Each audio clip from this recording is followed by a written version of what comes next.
My name is Aisha. I am a simple girl from a small town.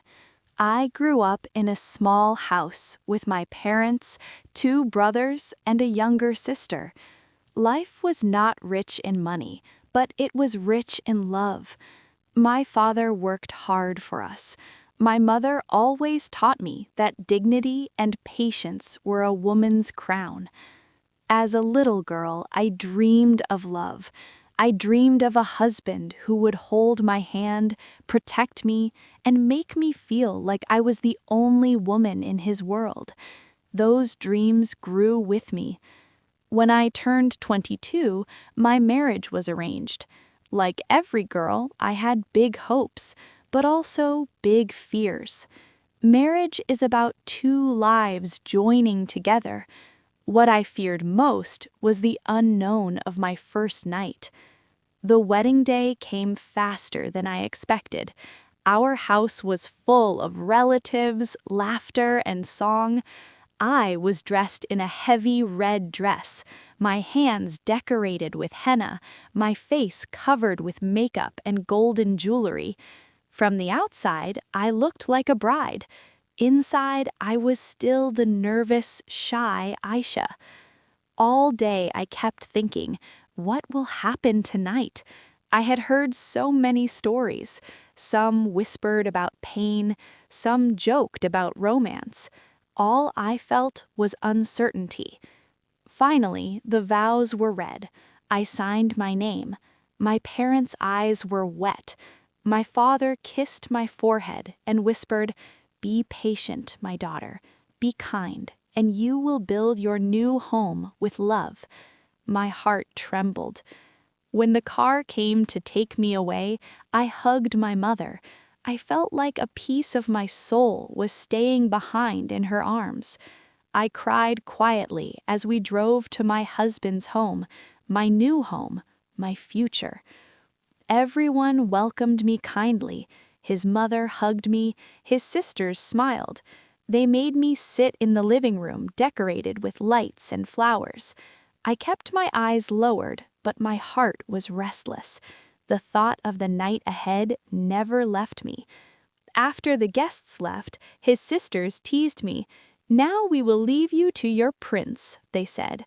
They guided me to the decorated room. My heart was pounding so loudly I thought they might hear it. The room was beautiful. It was filled with perfume and rose petals. The bed was covered with red roses. Candles flickered softly. It looked like a dream, but I was too nervous to enjoy it.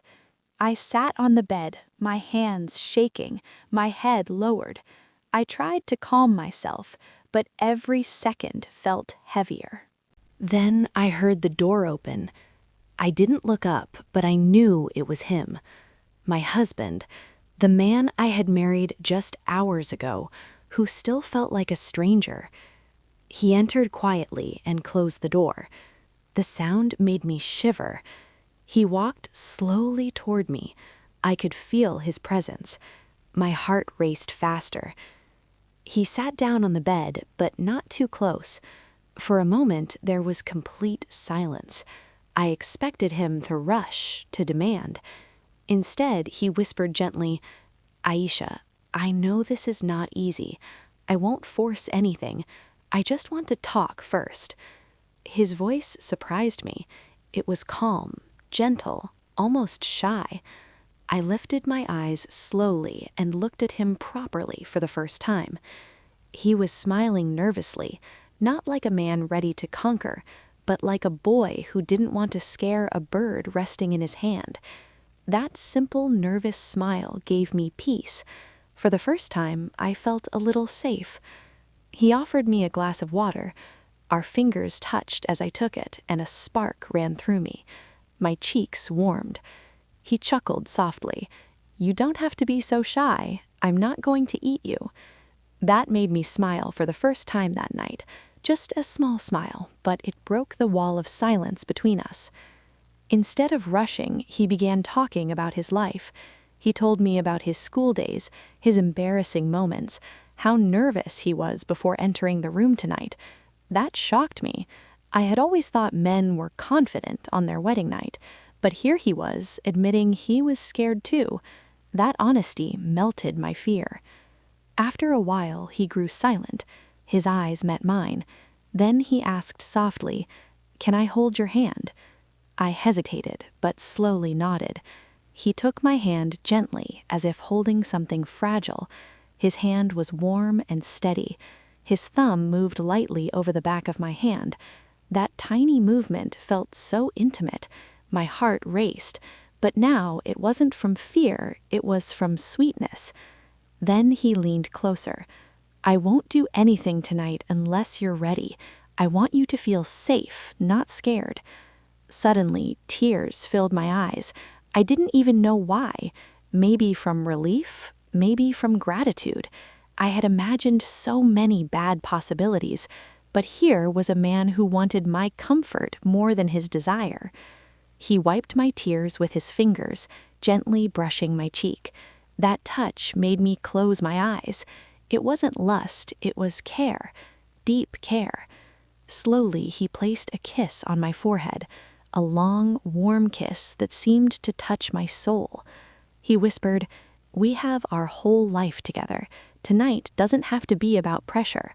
Let it be about love." We lay down side by side. My head rested on his chest. I could hear his heartbeat. Slow, strong, steady.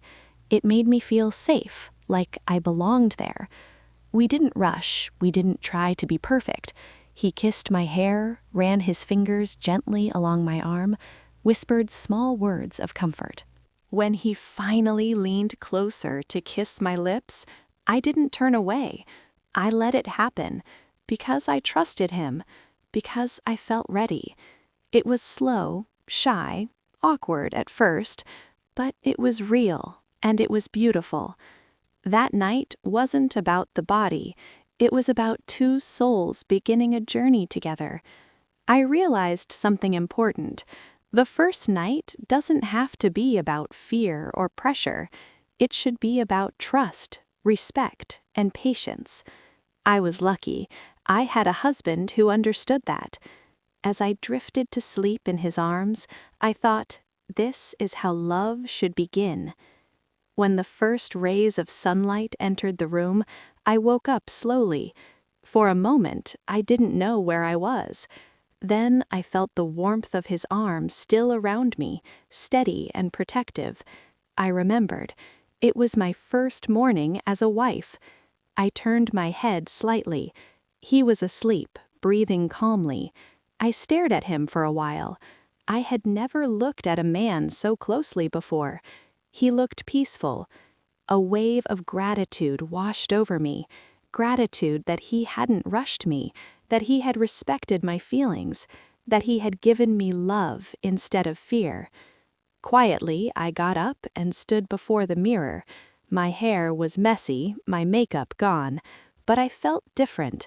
No longer only someone's daughter, I was now a wife, a partner. Just then, I heard his sleepy voice, soft but playful. "Where are you running away so early, Mrs. Aisha?" I blushed and turned. I wasn't running, I was just—" He stretched, rubbed his eyes, and gave me a crooked smile. "Then come back. Don't leave me alone on our first morning." His words, so simple, filled my heart with warmth. I walked back and sat beside him. He took my hand, kissed it gently, and whispered, "Aisha, last night you gave me your trust. I promise I'll spend my whole life protecting it." Those words sank into my soul. I didn't reply. I just lowered my eyes, hiding the tears that wanted to fall again. The first week was full of rituals and relatives, smiling faces and endless cups of tea. Everyone asked the same question. "So, how is he treating you?" I never found the words to answer properly. How could I explain the small things? The way he held my hand under the table when I was nervous, the way he noticed my tiredness and quietly took the tray from me, the way he looked at me as though I mattered more than the world. Every gesture was an answer in itself. But nights were different. Nights were only hours. About a week after our wedding, we sat on the balcony under the stars. The air was cool, carrying the smell of jasmine. He asked me softly, "Do you feel comfortable with me now?" I looked at him, shy but honest.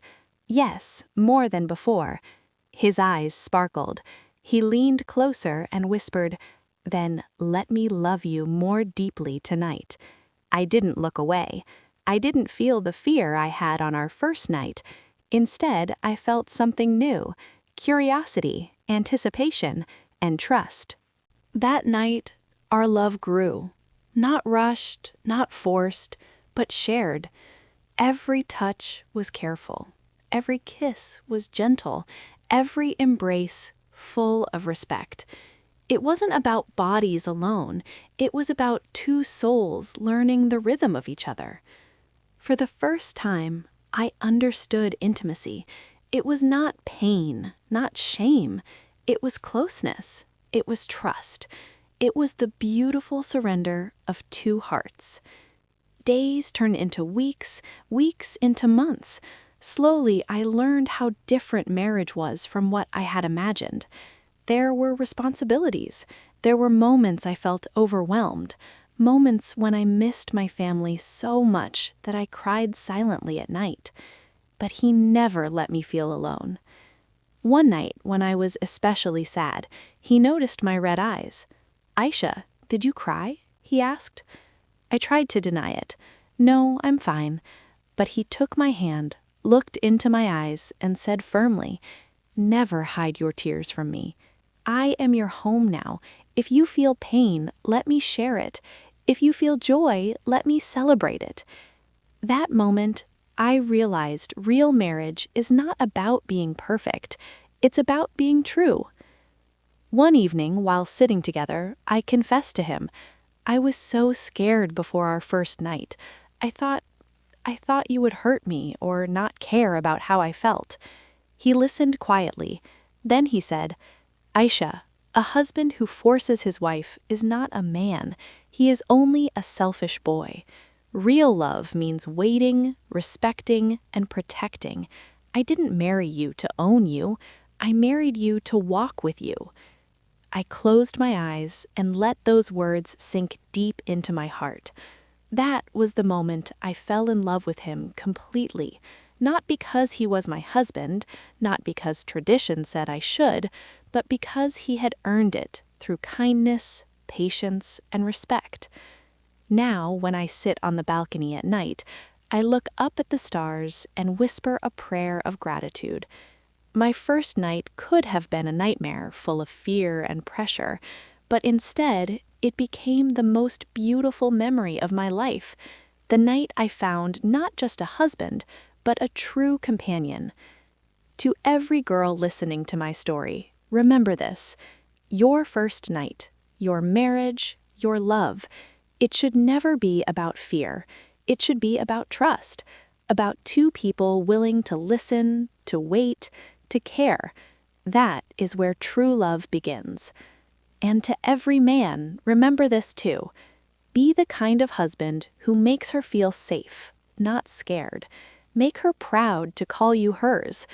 Because, in the end, love is not about force. It is about choice. And when she chooses to love you with her whole heart, that is the greatest gift you will ever receive.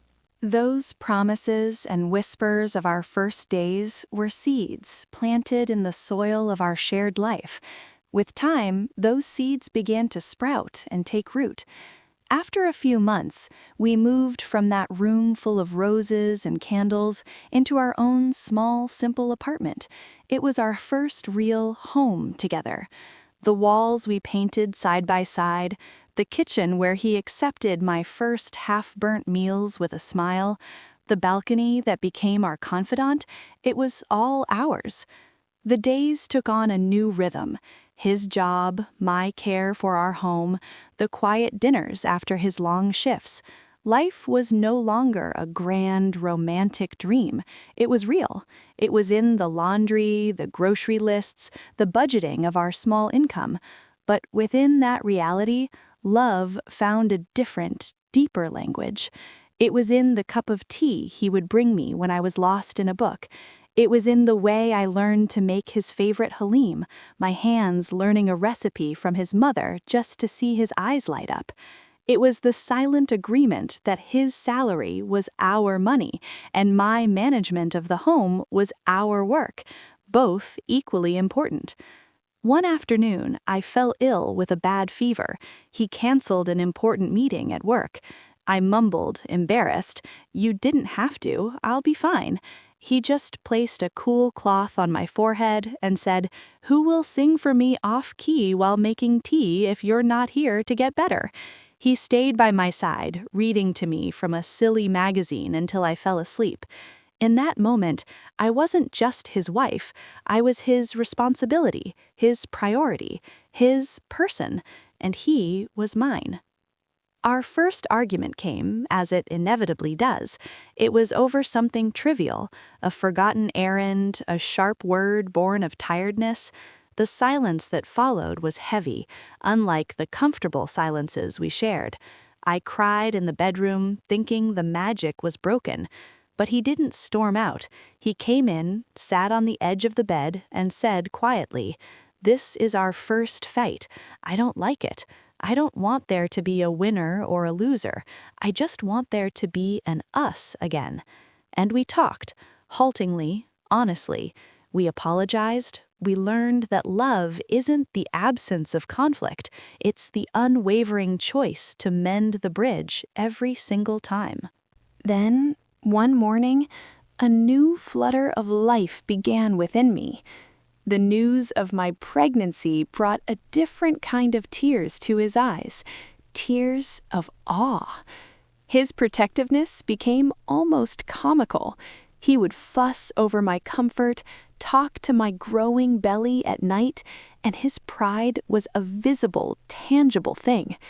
The boy who was nervous to hold my hand was now ready to hold our child.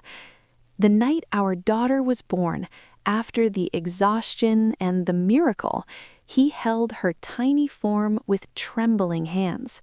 Then he looked at me, sweat and tears on my face, and he whispered the words that sealed every promise he had ever made. "Look what we made, Aisha. You gave me a family." In that hospital room, under the stark lights, I saw the complete picture of our love. It had grown from a tender seed of patience into a sheltering tree, strong enough to cradle a new generation. Now, years later, when I watch him teach our little girl how to tie her shoes or patiently settle a silly fight between her and her younger brother, I see the same man, the man who asked for my hand before taking my heart, the man who chose to build a home with trust, brick by gentle brick. My story is not extraordinary. There are no grand adventures or dramatic twists, but it is true. It is the story of how love, when begun with respect, becomes the quiet, unshakable foundation for a lifetime of ordinary, beautiful days. It is the story of how a simple girl from a small town found her forever in the gentle heart of a nervous boy, and together they built a world. And to that girl reading this, dreaming her own dreams, may your story begin with a hand held in kindness, and may it grow day by patient day into a love that feels like home.